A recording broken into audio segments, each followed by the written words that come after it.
My landlord slides the final eviction notice under my door while I refresh my phone for the 1,000th time today.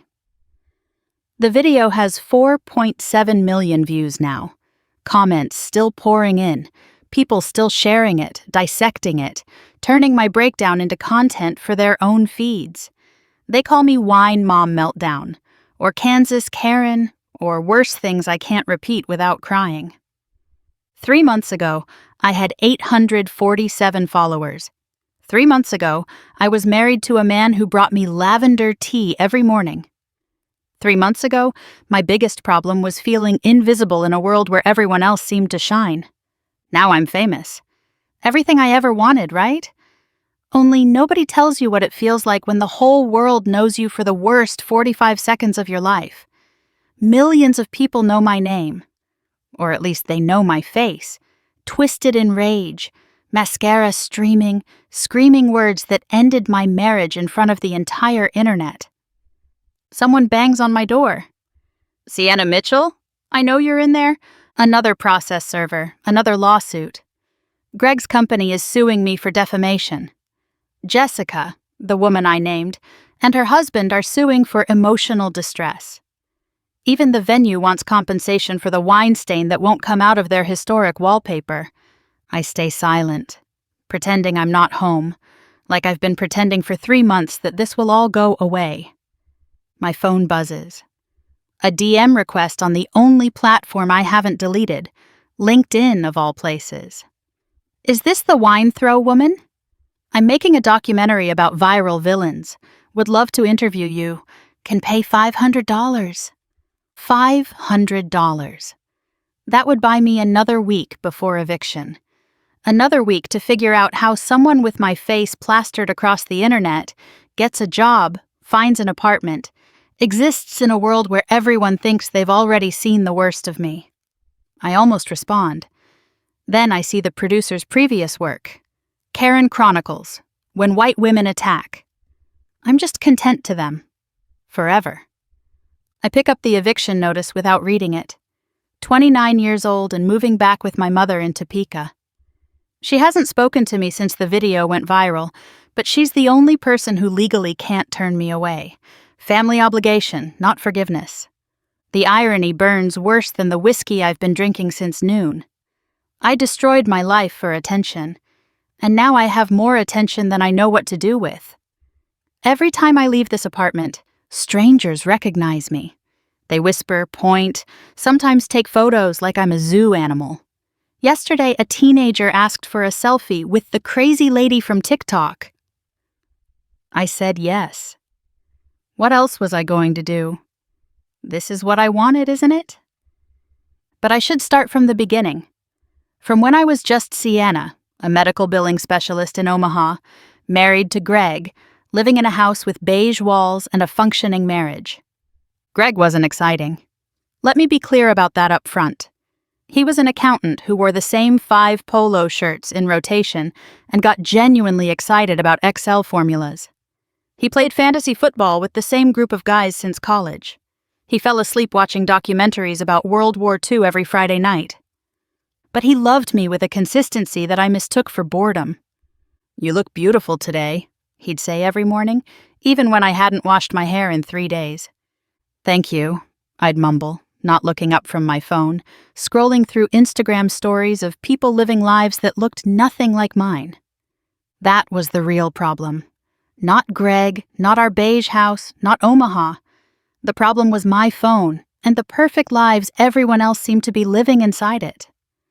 My college roommate Alexis had become an influencer. Every day she posted photos from Miami or Cabo or somewhere with water bluer than anything in Nebraska. Sponsored posts for teeth whiteners and athletic wear.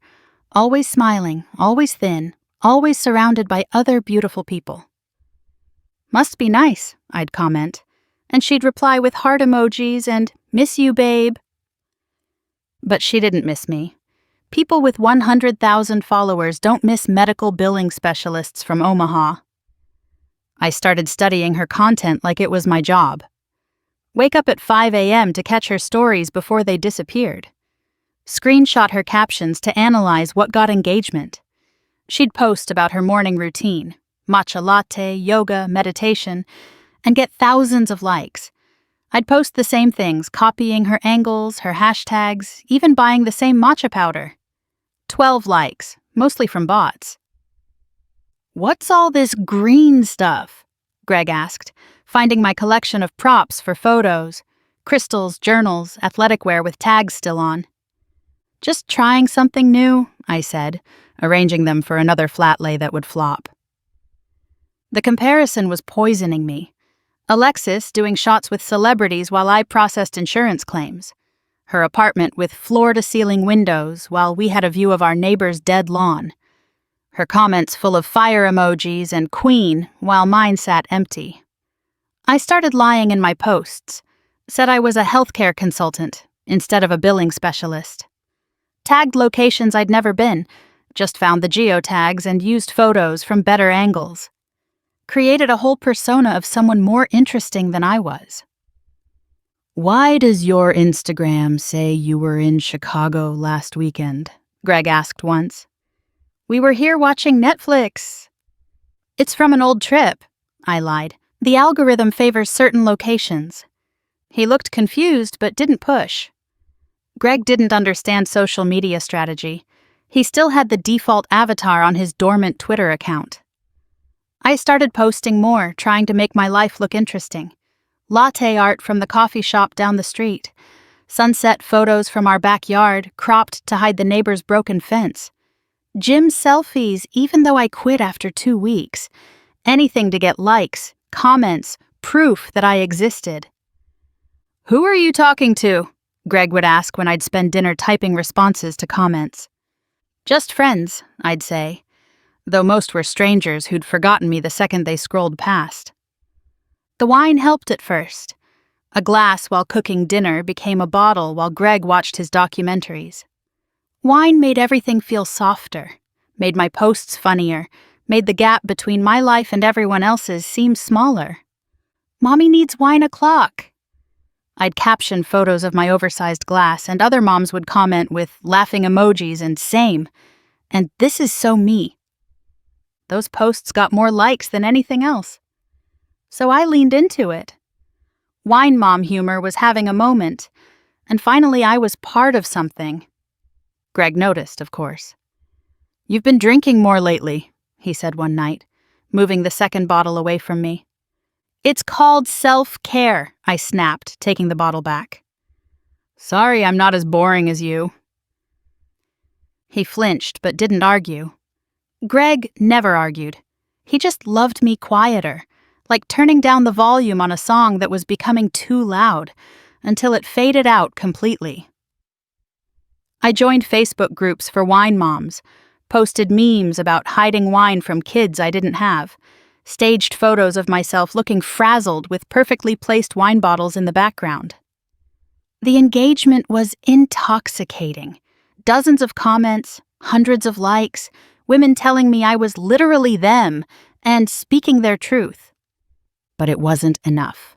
It's never enough when you're trying to fill an empty space with hearts and thumbs ups. I started drinking more to create content. Day drinking because adulting is hard. With a bottle at 11 a.m. Wine workout, bicep curls with Merlot. Showing off in sports bras I bought just for photos. The wine mom community ate it up, but Greg was getting worried. "There are 4 empty bottles in the recycling," he said one Sunday, "from this week alone." So? I had friends over. Another lie. The only friends I had were usernames and avatars. Which friends? I haven't seen anyone here in months. Online friends. We did a virtual happy hour. The lies came so easily now, layered on top of each other like makeup covering blemishes. That's when I discovered TikTok. A whole new audience, a whole new algorithm to master. I watched videos obsessively, studying what went viral. The messier, the better. Raw emotion, unfiltered moments, drama. I spent entire nights scrolling, taking notes. Women crying in their cars got millions of views. Public confrontations went mega viral. The algorithm rewarded chaos, and I was desperate to be rewarded. My first attempts were pathetic, lip-syncing to audio clips, dancing badly in my kitchen, POV videos that made no sense. Nothing broke 1,000 views. Meanwhile, women younger than me were getting famous for doing nothing. Just being pretty, just existing in the right light. "Come to bed," Greg would say at 2 a.m., finding me filming myself fake crying to sad songs. "In a minute," I'd say, trying another take, another angle, another audio that might be the one to finally make people care. "You're always on that thing," Greg said one night, trying to take my phone so we could watch a movie together. "This is my hobby," I said, snatching it back. "At least I have one." "What's that supposed to mean?" "Nothing. Just, don't you want more than this?" I gestured around our living room, at our comfortable couch, our photos from vacations, our life that suddenly felt like a prison. "More than what?" "We have a good life, Sienna." "Good isn't great." "Since when is good not enough?" "Since I started measuring our life against everyone else's highlight reels. Since I realized we were boring, predictable, forgettable. Since I noticed that my videos of our date nights got 30 views while some girl lip-syncing in her car got millions. I started creating content specifically designed to go viral. Pranks on Greg that weren't really pranks, more like cruel jokes with him as the punchline. Hiding his fantasy football trophies and filming his confusion. Replacing his shampoo with hair removal cream. I didn't actually go through with it, just filmed myself pretending. But the comments loved the idea. "Why are you being mean?" he asked after I posted a video mocking his excitement about a new spreadsheet system. "It's just jokes, babe. Lighten up." But they weren't jokes. They were auditions for an audience that only applauded cruelty. The pranks escalated. I filmed him sleeping, zooming in on his mouth hanging open, adding text about living with a caveman. I secretly recorded him singing in the shower, auto-tuning it to make him sound worse. I even staged a fake argument about him forgetting our anniversary. He hadn't forgotten, I just needed content. "Please stop filming me," he said one night, covering the camera with his hand. "I don't consent to this." "God, you're so boring," I screamed, and that became content too. "My husband won't let me make TikToks." Got 50,000 views, my best yet. The comments told me to leave him, that he was controlling, that I deserved better. They didn't know he'd just asked for basic privacy. They didn't know I'd invaded every moment of his life for content. They only knew what I showed them, and I showed them a version where I was always the victim. The video that changed everything started as a normal Thursday. Greg had asked me to attend his company's award dinner. He was getting recognized for 10 years of service. A decade at the same company, doing the same job in the same building. "I know it's not exciting," he said, straightening his tie in the mirror. "But it would mean a lot if you were there." "Of course I'll be there," I promised, already planning my outfit for maximum social media impact. But inside I was seething. 10 years? Who celebrates 10 years of mediocrity? Alexis was in Turks and Caicos with a music producer. Other influencers were at Coachella, Fashion Week, exclusive parties. And I was going to a Holiday Inn banquet room to celebrate my husband's decade of going nowhere. I pre-gamed in the car, sipping from a flask I'd hidden in my purse. The dinner was exactly what I expected. Round tables with white tablecloths, rubber chicken, speeches about quarterly earnings. I sat next to Greg, scrolling through TikTok under the table while he whispered explanations about his coworkers. "That's Janet. She's retiring next month. And that's Bill. Remember I told you about his daughter getting into Harvard?" I wasn't listening. I was watching a video of a woman confronting her cheating husband at his work event. 2.3 million views. The comments were electric with secondhand drama. "I'll be right back," I said, heading to the bathroom with my phone and flask. In the stall, I took 3 long pulls of vodka and opened TikTok. My latest video, a parody of Greg's morning routine, had stalled at 500 views. Pathetic. I needed something bigger, something real, something that would make people stop scrolling. That's when the idea hit me. What if I caused a scene? Not a real scene. Greg had never done anything wrong. But what if I pretended? What if I gave the internet the drama it craved? I started filming myself in the bathroom mirror, working up tears. I can't believe he would do this to me, I whispered to the camera. At his own work event. With her. There was no her. There was no this. But the internet didn't need truth. It needed content. I thought about Jessica from Greg's office. Older, married, completely professional. But she'd be perfect for my story. I'd seen her name on his phone when she called about quarterly reports. The internet would run with that. 10 years I've given him. I continued to my phone, mascara starting to run.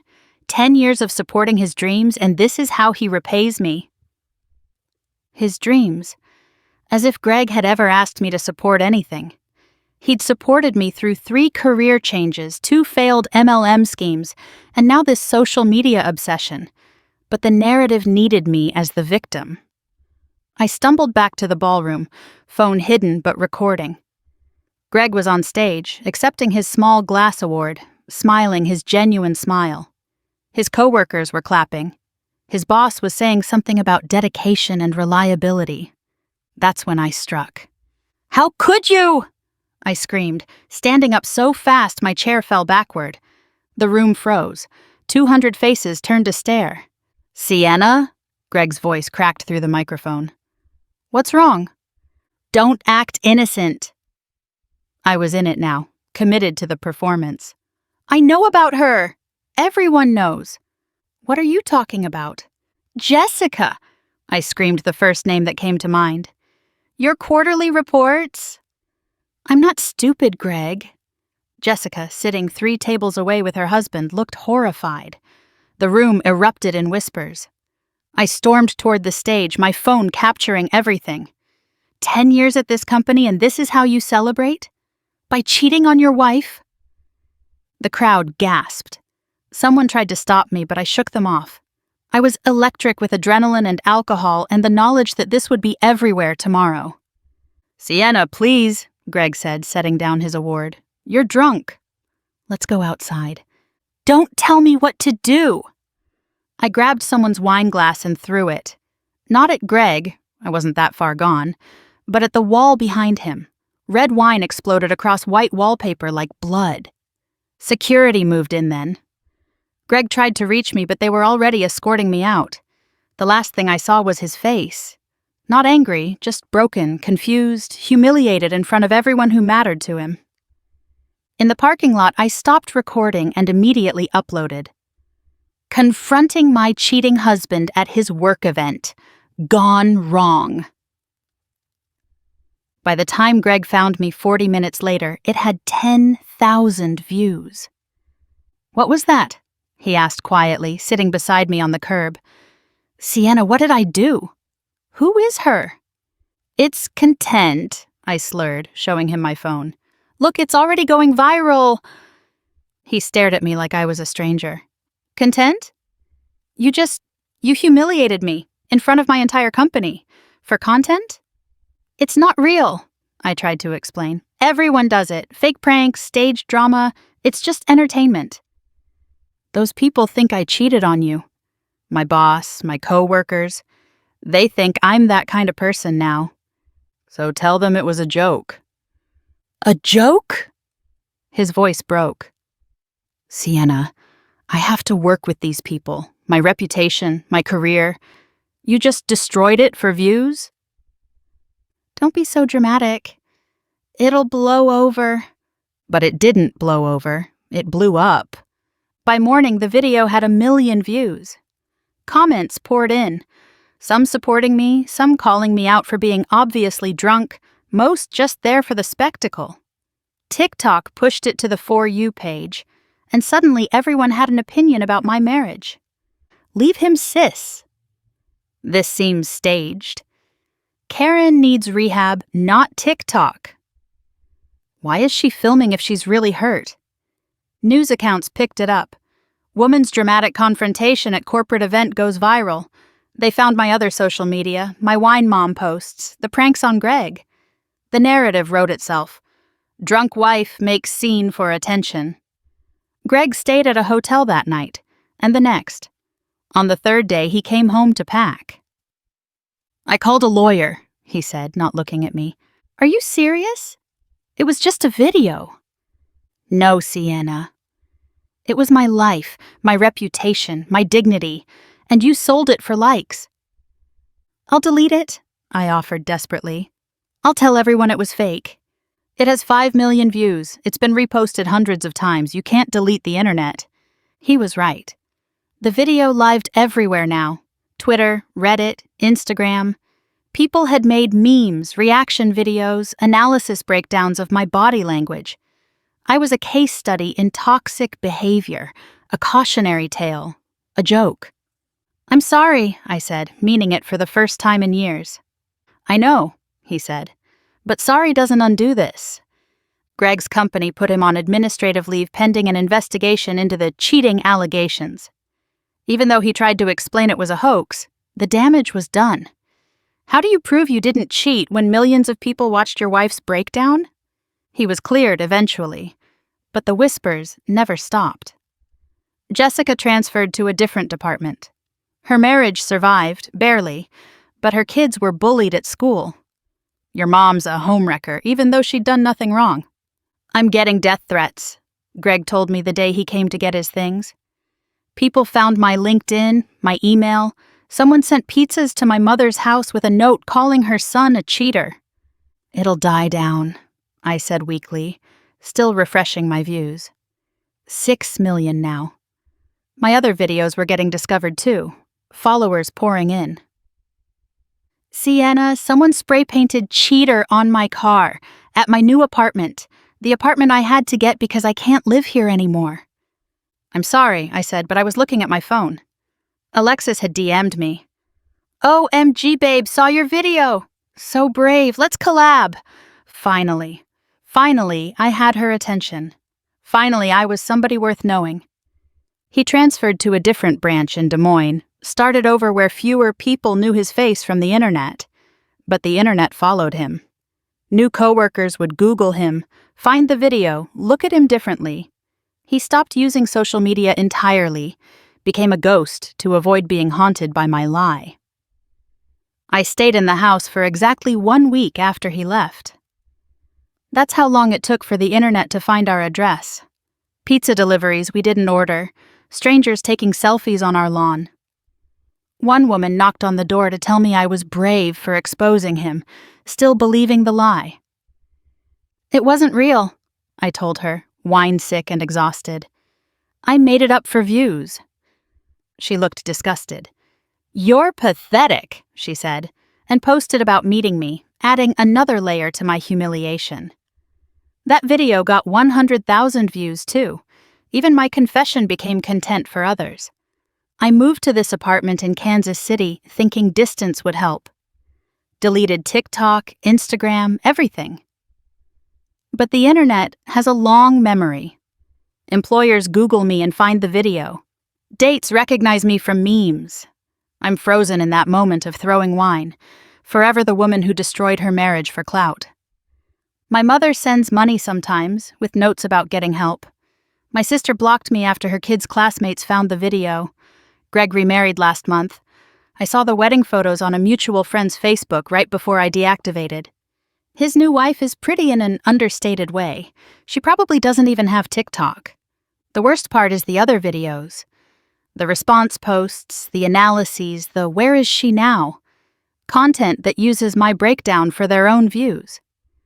I've become a cautionary tale, a reaction video, a thing to consume and judge and forget. Except I can't forget. I wake up every morning in this empty apartment, check my phone out of habit even though I have no apps left to check. Sometimes I calculate the math. 5 million views for one marriage, one career, one life. Was it worth it? The eviction notice is dated for next week. I'll load my car with the few things Greg didn't take and drive back to Topeka, back to my childhood bedroom, back to being nobody again. But a nobody everyone remembers. My phone buzzes. Unknown number. Probably another person who found my new contact information, wanting to know if I'm okay, if it was real, if I regret it. I don't answer anymore. What would I say? Yes, it was fake. Yes, I regret it. Yes, I destroyed a good man's life because I was addicted to attention from strangers. Yes, I got exactly what I wanted. Everyone knows who I am now. The video is still out there, gaining views, ruining lives. Greg in his polo shirt, holding his little award, looking proud for the last time. Me in my dress I thought would photograph well, becoming a villain in real time. The wine hitting the wall, the security guards, the broken expression on the face of the only person who ever really loved me. 3 months since I went viral. 3 months since I learned that some kinds of attention burn everything they touch. 3 months since I traded a real life for a digital one and ended up with neither. The flask is empty now. I think about refilling it, about making another video, about trying to explain or apologize or disappear. But what's the point? The internet never forgets, and neither do the people whose lives you destroy for content. I start packing for Topeka, for anonymity, for a life offline. But I know the truth. You can't outrun going viral. It follows you, defines you, becomes the only thing about you that matters. I wanted to be seen. Careful what you wish for. Now millions of people have seen me at my worst, and that's all they'll ever see. The wine mom who melted down, the wife who lied, the woman who had everything and set it on fire for hearts and comments and views, Greg who brought me lavender tea every morning, Greg who never raised his voice even when I ruined his life. They say everyone gets 15 minutes of fame. They don't tell you that some of us spend the rest of our lives paying for those 15 minutes. One video, 5 million views, everything lost. But hey, I'm famous now. Isn't that what I wanted?